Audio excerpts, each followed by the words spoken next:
Hello and welcome to the In for a Penny podcast. I'm Marc Shoffman, a freelance personal finance journalist, and I'm joined by my financial planner friend Joshua Gerstler, who runs an advisory business called The Orchard Practice. Hello. If you'd like to know a little bit more about us, you can check me out at www.cavendishcontent.com and Josh at www.topfs.co.uk. Each episode, we aim to give our perspective on the world of finance and money and discuss some of the issues that crop up in business as well as everyday life.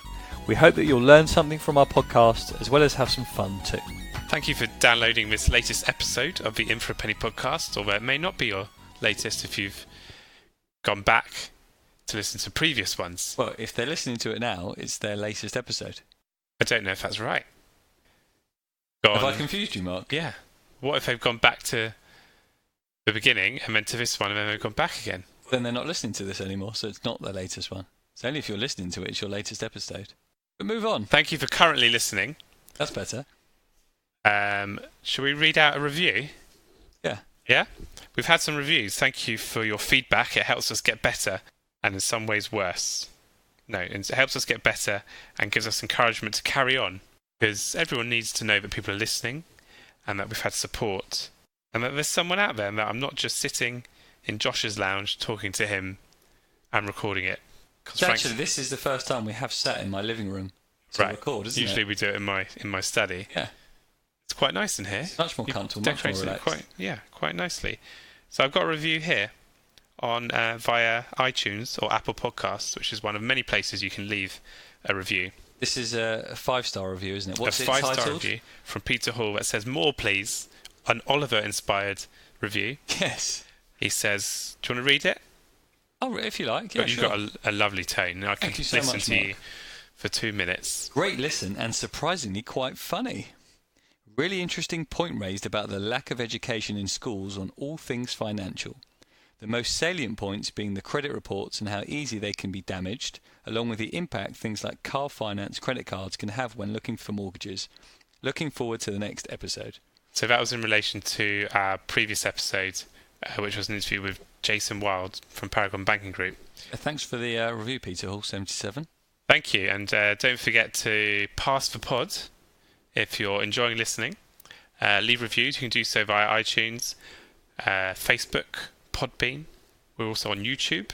And if you want to just send me an email with nice comments, please. My email is marc@cavendishcontent.com. So, Mark, I was on my podcast player the other day. Okay. I use one on my Android phone it's actually called Podcast Player. Is it? By Castbox. What do you use? Podbean. Okay. And I noticed that our episodes, which are supposed to be published weekly, haven't been coming out weekly. Yeah, well, we've had to take a little bit of a break because I had a family bereavement. My dad passed away, sadly. I don't understand why people say passed away sadly, because obviously passing away is a sad occasion. For most people, it's a sad occasion. So there's lots of things in the English language that are weird. So obviously it's been a tough time. But we're going to get back on the horse. Back on the horse? On the recording horse, and there will be more episodes coming, and it's also given some inspiration for things we need to talk about, because you don't really...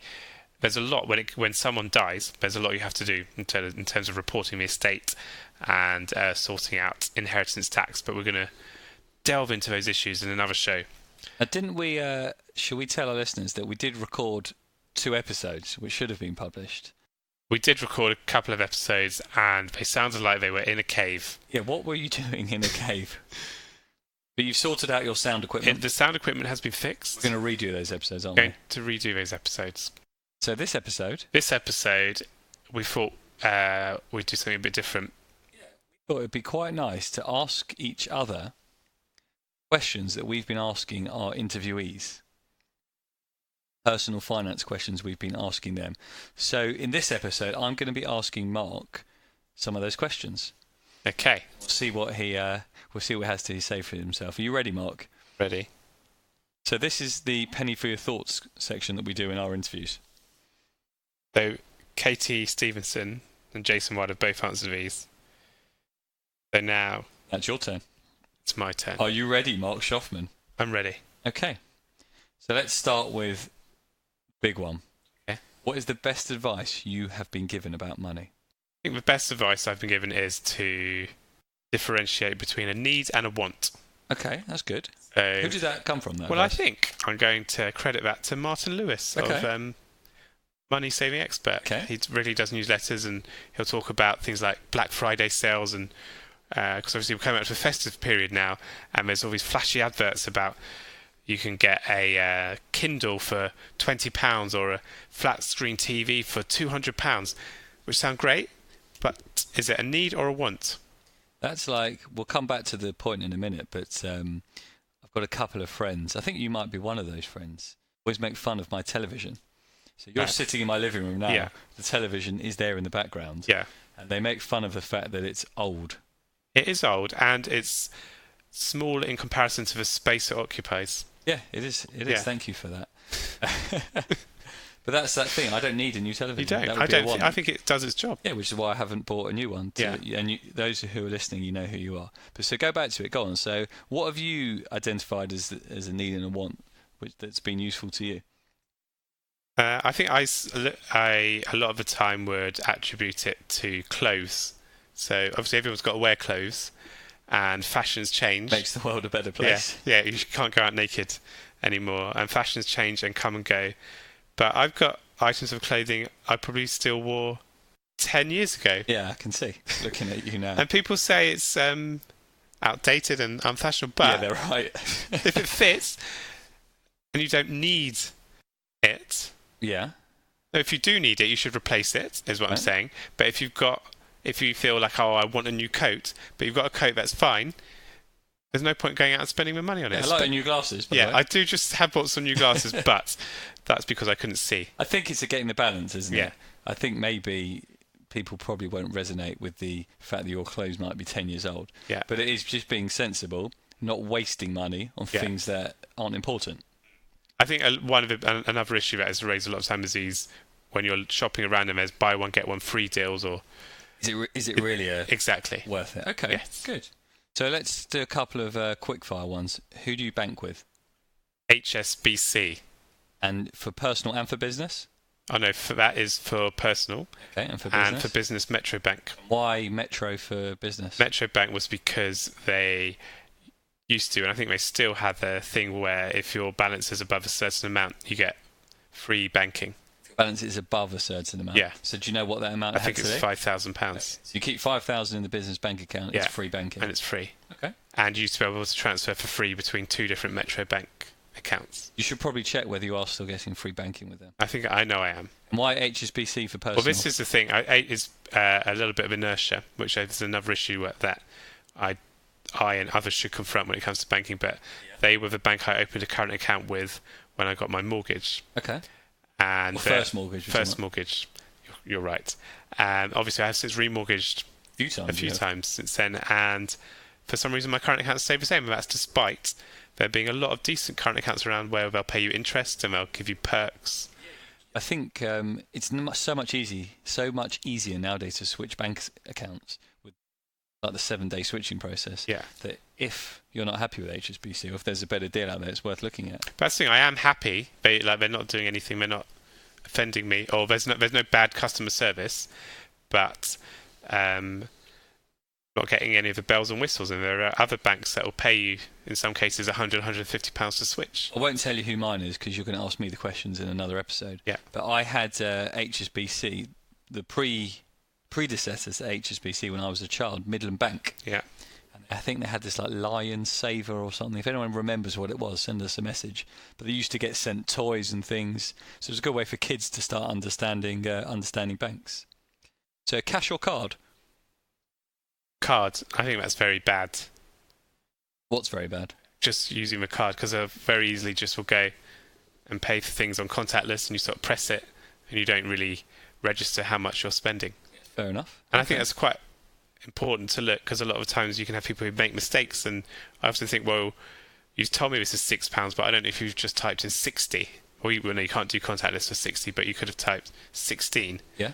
Well, you should check before you touch. Yeah, you should. But a lot of people just do it and run off. So did you carry cash around? A little bit. What sort of amount do you tend to have in your wallet if anyone wants to mug Mark? I'll have maybe 20 quid. Okay. Yeah. I mean, I'd have to take a bit out if you're going to pay the cleaner. Yeah. She gets don't tell HMRC. For her, she gets paid in cash. As long as she declares it. That's her issue. Yeah. You're paying her. Are you a saver or a spender? I think I am a saver. And I think that's because I write about personal finance. So I have it drummed into me the importance of putting money away for your pension and for your children. So I don't mind. I'm not reluctant to spend money, but when I make when I'm looking at making big purchases, and if I'm about to spend a lot of money, I do always think, well, I'm meant to be putting money away this month. But I think it's important to also be free and willing to spend money, because you don't want to just... You've got to enjoy yourself, don't you? Enjoy yourself. Life is not a rehearsal. Life is not a rehearsal. Do you have any protection in place? Very personal question. Now's the appropriate time to ask. I have critical illness as a... critical illness cover. Critical illness cover. Good. As a married man and father of 2. I feel that's important, because if I'm not around, there will be some income coming in. Hang on a minute. So your critical illness cover is if you're ill. Are you talking about your life insurance there? Yes, so critical illness. Yeah, if I can't work, I've got that, and I also have my life insurance if I pass away and I'm not around. So you've got your life insurance if you pass away and you're not around. Yeah. You've got your income protection. Yeah. If you can't work. Yeah. And the critical illness cover is if you are seriously ill. Yeah. So you're taking care of you and your family. I am. So you're fully It's a lot covered. of insurance, and I've got this, and also I pay a few other premiums, because one is to get a monthly income paid to my wife, and one is to get like a lump sum. So do you feel comfortable that if something happens to you, your family are taken care of? I do feel comfortable, but sometimes I feel I'm worth more dead. I can't say that. You can do. It's a weird thing to say, but there is this thing that when you're applying for these things and you look at the value that you would get if someone passes away, it feels quite morbid. Yeah, but you are definitely worth more alive to all of us, Mark, than Thank you are. you. But even from a financial point of view, I'm going to make some numbers up so people don't have to know your income. Yeah. But you may say, well, I've got life insurance of £1 million, and you may say you earn £100,000 a year. Well, if you think... Pardon? I don't. No, I'm saying... I know. I'm making numbers up. In case the taxman's listening. Yeah. So if you worked for another 30 years, 30 times 100,000 is... 3 million. Correct. So if you've only got £1 million worth of life cover, yeah, you are not worth more dead than alive. That means I need to speak to my financial advisor about I think increasing our my annual insurance. planning meeting is coming up. How often do people should I be reviewing my cover? I think it's worth chatting about every year when you have your planning meeting. But really, you probably only need to change it when there is a major event, such as changing jobs, births, deaths, marriages, change in legislation, things like that. Next question, you ready? Sure. Pension or property? I think pension now, because I don't have enough money to get into property. But eventually I would like to combine both. I think it's important to have a diversified income source. You've been taught well. By personal finance editors, or you, financial advisors. But what if someone came to you and said they don't want any pension, they just want property? Yeah. I know a lot of people who don't have a pension, and everything, their whole retirement is reliant on property income. Is that a good strategy? I think good is maybe not the right word, Effective. but it's a strategy. It is an effective strategy. If you have built up the right size portfolio that's going to give you the right size level of income, then great. Yeah. There are a few dangers of that. You've got the risk of changes in legislation. Yeah. Income from properties. You've got the risks of changes to capital gains tax. Yeah. Which I think Labour are talking about at the moment. You've got risks of not having tenants. So there is nothing wrong with that as a strategy. There are downsides, which is why diversification is usually a good thing to do. But I'm very pro property. But there's also risks that pension rules change as well, obviously. Exactly. So that's why diversification tends to be good. What if I have a pension but I don't put enough in? I also worry about that. That it's all very well me saying I have a pension, but I don't know if I'm putting enough in. Well, you should know if you're putting enough in, because you should have your financial plan that's telling you whether you're putting enough in. Like, we should talk. I feel like I'm getting free financial advice. You're definitely paying for it. I'm still paying for it. Damn it. Next question. What do you waste your money on? Podcast hosting. I'm at. I thought you were using free software. I'm not. Have you paid for this software? Yeah. Not this software, the hosting. Are we paying for that? Yeah. Oh, you didn't tell me that. That's news to me. How much are we paying for what, for Podbean? Yeah. I didn't know we had to pay for it. You should ask me for some money. Don't worry about it. What a It's mensch. on me. That's not what I waste my money on. What do you waste your money on? I waste my money on Arsenal. That is, at the moment, that is a definite waste of money. So what do you mean by, go on, tell me why you think you waste your money on it. Well, I agree. So I have a season ticket. Yeah. Which so that could be anything from £800 to $5,000 if you've got the posh seats. Yeah. And if my wife is listening, it's towards the cheap end. Yeah. I promise. And so she'll talk about the lavish expenses she has. So she'll get her nails done or beauty stuff. Yeah. But you have a beautiful wife. I do have a beautiful wife, and it doesn't cost her much to maintain herself because she's naturally beautiful. But the odd thing she has to do will cost maybe not a lot. Things she has to do. Not the odd, the one-off thing she has to do. So maybe it's, I don't know how much these things are, but say it's £30 to get her nails done, which it isn't. It's maybe 10 or 15. But for me to go to an Arsenal match, it works out at sometimes 50 quid. Yeah. And then you'll go and you can just sit in traffic for an hour, and then you watch a match for 90 minutes and you lose and you come home and you're miserable. That's just the home games. And that's just the home games. I mean, sometimes we'll go away we'll travel abroad. A couple of weeks ago, didn't we, or was it last month, to Portugal? Yeah. For a game. Yeah. But the thing is, we don't go for the game, really, do we? We go to have fun. Yeah. The game is just part of it. Yeah. But I just don't know if that makes it worse when you think about you're leaving your family behind at home, just go and have fun and spend all this money that you could be putting in your pension. So shall I count you out of the next trip? Where are we going? We'll see. Okay. What would you do if you won the lottery? If I won the lottery... Let's say 100 million euro. 100 million. I'd pay off my mortgage. Okay, and with the £10 change? I'd get more into property, I reckon. Okay. Get a bit more property, and then I would give some to family and friends. Well, I think we do need to have a chat about property off air. If that's the route you want to go down, let's talk about it off air. And if it's something we can share with our listeners, we will do. Okay. So you've gone. So you pay off your mortgage. Pay off my buy mortgage. Some property. Buy some property.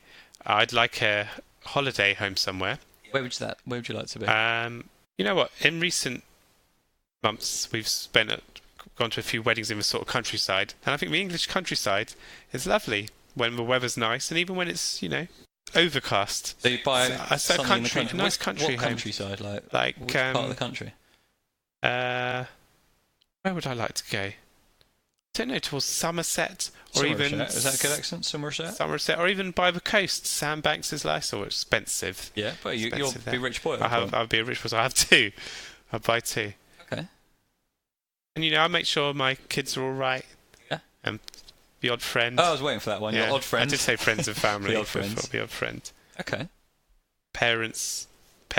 Would you tell people that you'd won the lottery? No, you'd probably have to, because you don't want people just suddenly they'll be knocking on your door begging for this and that.